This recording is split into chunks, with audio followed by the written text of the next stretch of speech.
Morning, guys. Beautiful Friday morning here in my shop. Just got home from work last night. Put about 2,000 miles on. So,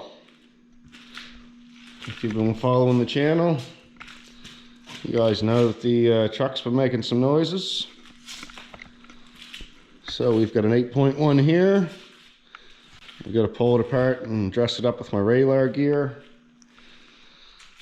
Here's the old 8.1 that's squealing, sitting here. I have a funny feeling that my suspicion was right. I think we're going to be looking at a rod bearing or possibly a crank bearing in this engine.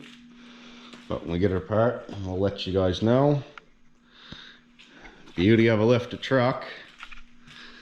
This thing's so high we got to set it right on the ground so the engine lift can pick the motor out of it.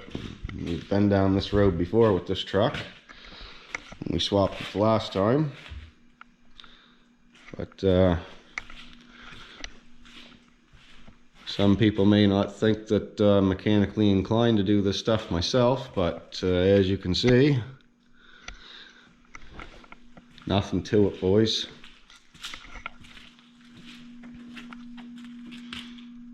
And there's the Raylar camshaft.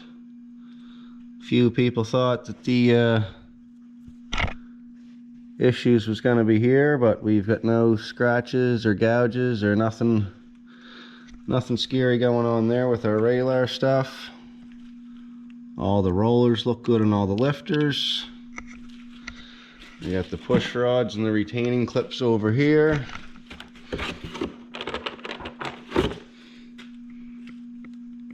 And our trusty dusty Raylar roller rocker arms. So when I get this other motor opened up here, we go to shove the cam in. I'll show you guys how we do that, and hopefully maybe get a chance later to flip that baby upside down, pull it apart, and see what went on.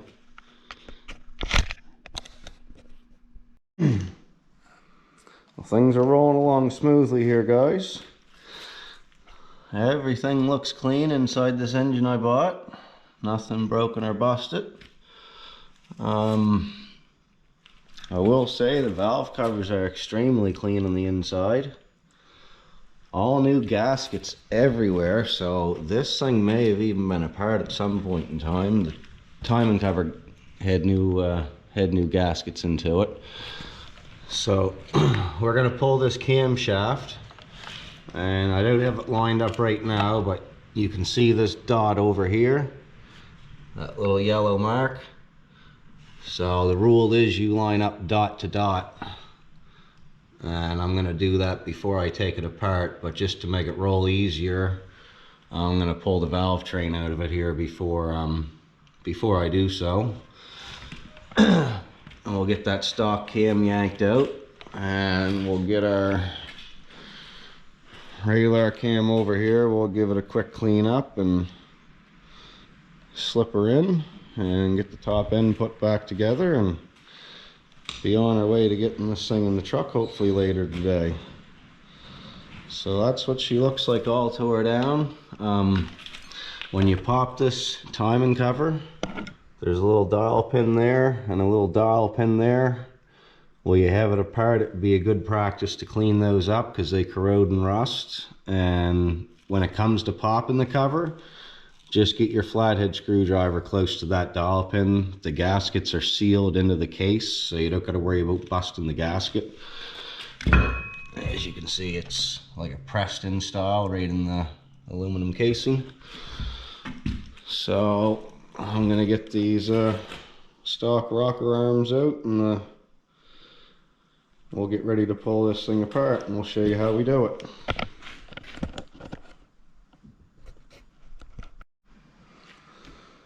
Well, we got the stock rocker arms all out, guys.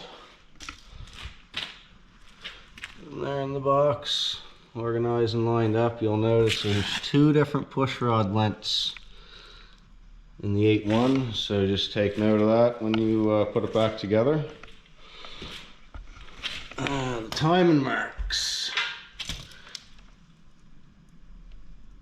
So you want to line up dot to dot, straight up and down, and you'll see that the tooth on the top sprocket points in between the teeth on the crank sprocket.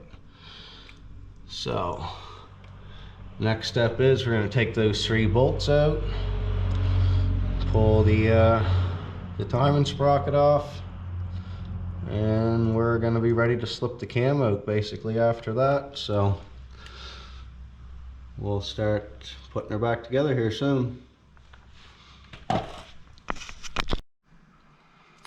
So we've got the 3 bolts and the timing sprocket pulled off, and there's no rocket science to it. Just take the 3 bolts out and it slides off. There's your timing dial. I like to stick a long bolt. If you got 2, it makes it even easier. I could only find 1, but this will help you to pull the cam out. But after you get that timing wheel off, you got to take out this Torx bolt and that Torx bolt, and that'll let go of your cam holding plate. So we'll get on that, and next step.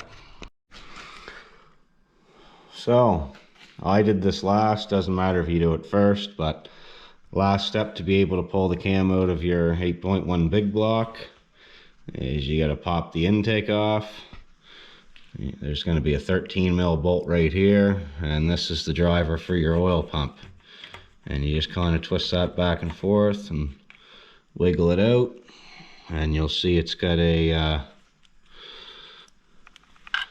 flathead drive in the bottom of it. When you put it back together, that has to line up and go in its place. So now we're ready to haul this cam out. Oh no, sorry, my bad. We gotta yank these lifters out here first. What am I saying? So we'll get the lifters out, and then we're ready to pull her. Alright, she's all empty inside. Once you take the 4 bolts out of your plate, your cover plate, everything just simply lifts out of there. When you put your push rods and bolts back in your either rocker arms or roller rockers, that's what holds everything in place against the cam. So now we're finally ready to yank her out, and the new one's over there in the bench all cleaned up, and we're soon going to be on our way to making some more power. Alright, we're all back together. She's timed up, dot to dot. You got our push rods back in, our top end reassembled, the oil driver back on the cam.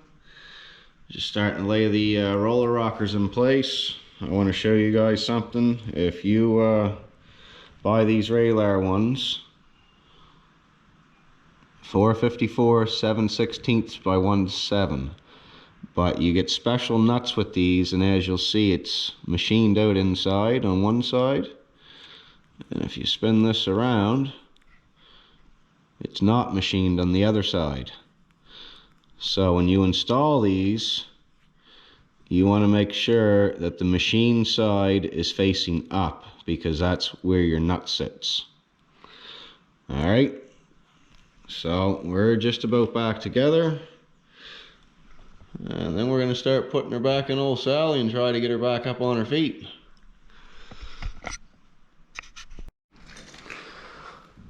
Alright, we've got everything put back together. Well, not everything, but everything inside the engine is back together. Next thing is we're going to put the intake manifold back on, put the valve covers on, and from there we're going to be ready to soon plunk this baby in the truck. I just want to give you guys a few tips. When you're pulling your cam, go easy. Sometimes it helps if you rotate it as you're pulling it out, but just don't rip and pull on the thing hard. Just take your time, go easy. Same as shoving it back in, and the longer bolt you have in the end of that's going to make it easier for you to pull it out. So anyhow, we're going to get her back together. We finally got her hanging in the air. She's off the ground. I got all the manifold bolts out. This back one I had to drill a little bigger, but when I do these jobs I like to use stainless because then down the road it's not rusty and shitty to try to work with. Flywheel's on. I get this side all cleaned up. Everything's out. Run the tap through all of them so everything goes easy. Here's my motor mount modification. Just drill a hole up through. Great big bolt and washer. Both sides, otherwise when you go in reverse you'll have the issue too. Great big bolt and washer. So we'll soon be ready to drop her back in the hole. Alright, well, we've got it in the hole. We've got some of the wires hooked up. Nothing on the front of it yet, but slowly but surely we'll get her there. So I just want to take a minute here and show you guys the difference. So here we have a stock intake manifold and throttle body. Now you can't see the intake mod obviously, but just for an idea, there's what you're breathing through. And then when you switch to the Gen 5, there's what you're breathing through. Quite a bit bigger, right?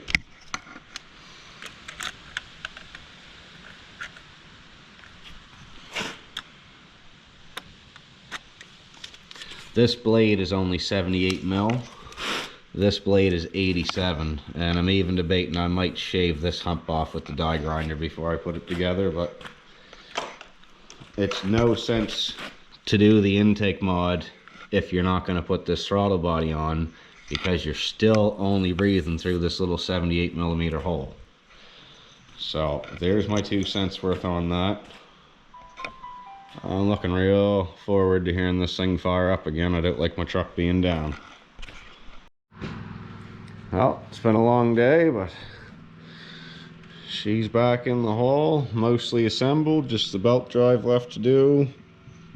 Plumb the press stone, a few odds and ends, and she'll be ready to fire up.